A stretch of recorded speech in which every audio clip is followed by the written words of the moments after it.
Hey guys, before we get started on our project, we are going to do some practice stitching. We're going to be practicing the running stitch and also the whip stitch, and also tying knots and threading our needle. So we're going to start with how to thread our needle. You are going to have a needle, some thread, and a little piece of paper inside your sewing box. This little piece of paper is a really helpful tool for threading your needle.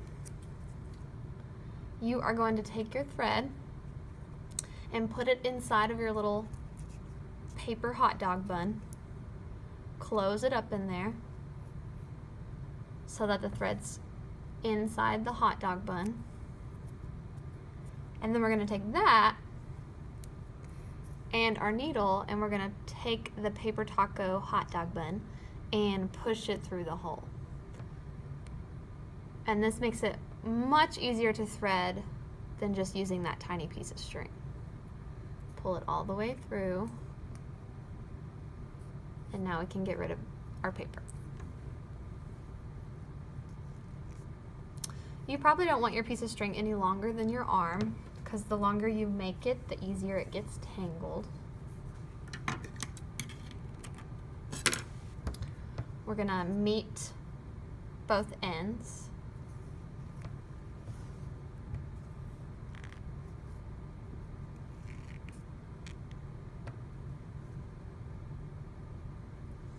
And at the end of our tails, we're gonna have to tie a knot. So you should have two tails side by side.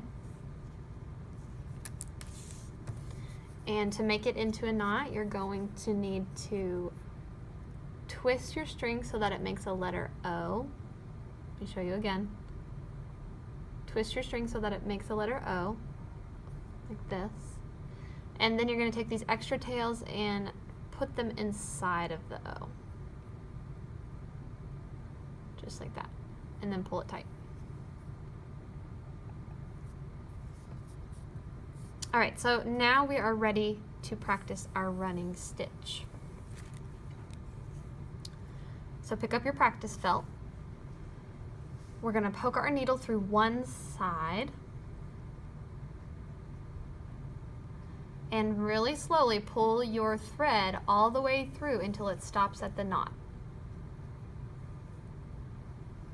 So now the knot's on the back with the tail. So since this ugly part is here, this is going to be the back of our project, since we don't really want this knot to show. All right, so our string's on the front. We're going to go a little bit farther up from the stitch and go down through our felt. Slowly pull your thread all the way through. It's important that you go slow, just in case you get tangled up. Just like that. So now our thread's on the back and our needle's on the back. So we're going to go a little farther down from our last stitch, poke up through, and pull slowly through.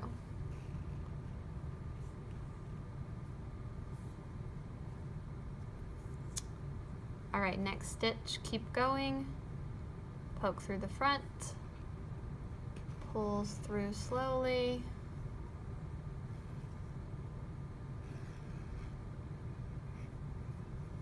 turn your work, poke through the back, pull through, poke through the front,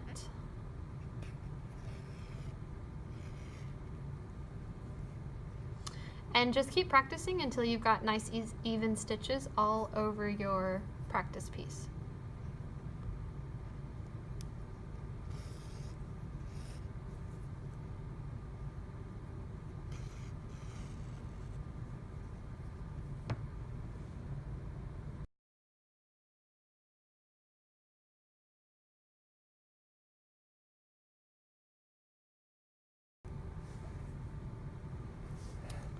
So let's talk about what to do when you get to the end of your work and you need to tie off a knot. It's really important that you tie off your string, because if you don't, your work will just totally unravel.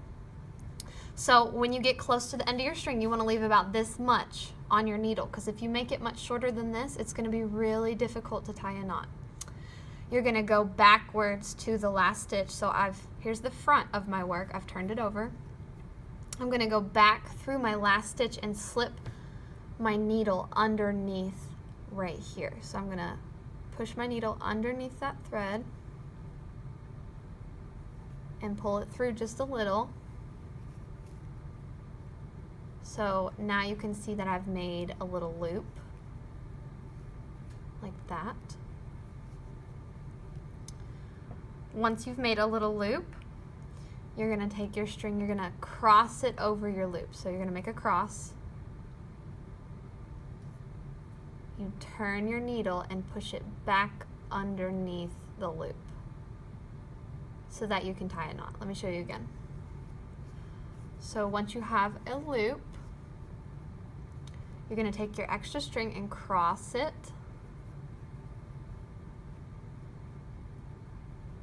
And then turn your needle and put it back through the loop.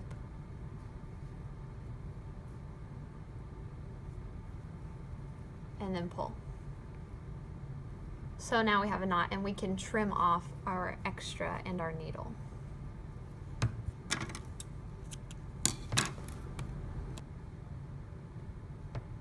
All right, now let's go ahead, since we've practiced the running stitch, now we're gonna practice the whip stitch.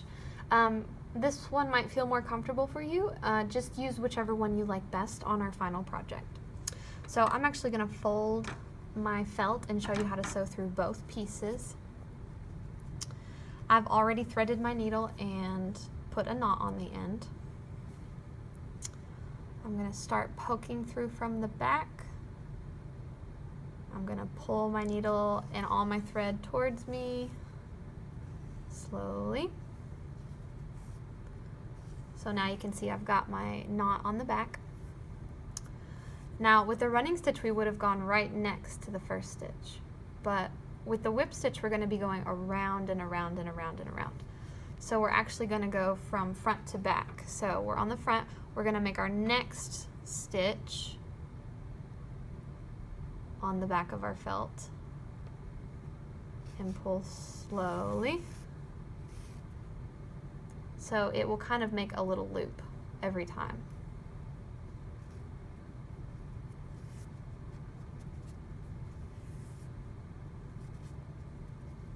All right, same thing for the next stitch. We're on the front. We're gonna take our needle and put it through the back.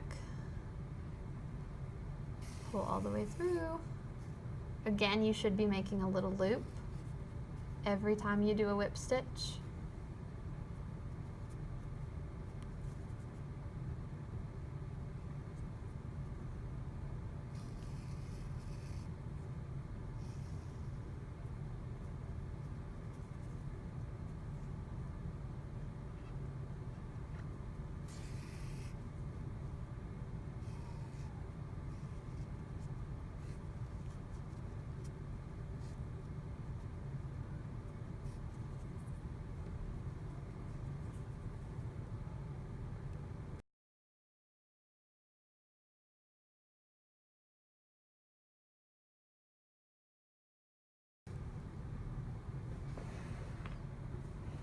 All right, so let's practice again finishing our work and tying off the end. So for the whip stitch, it's kind of the same thing as the running stitch. We're going to pick up the last loop that we stitched.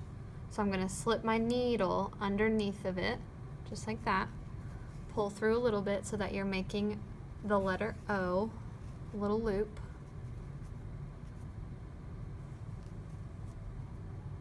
You might have to untangle your thread a little bit to make the loop.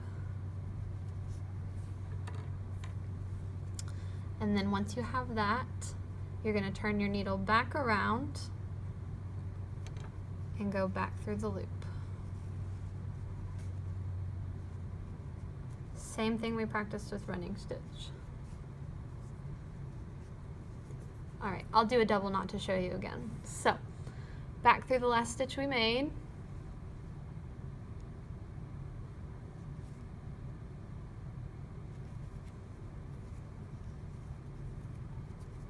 Pull through, make the letter O, make a loop.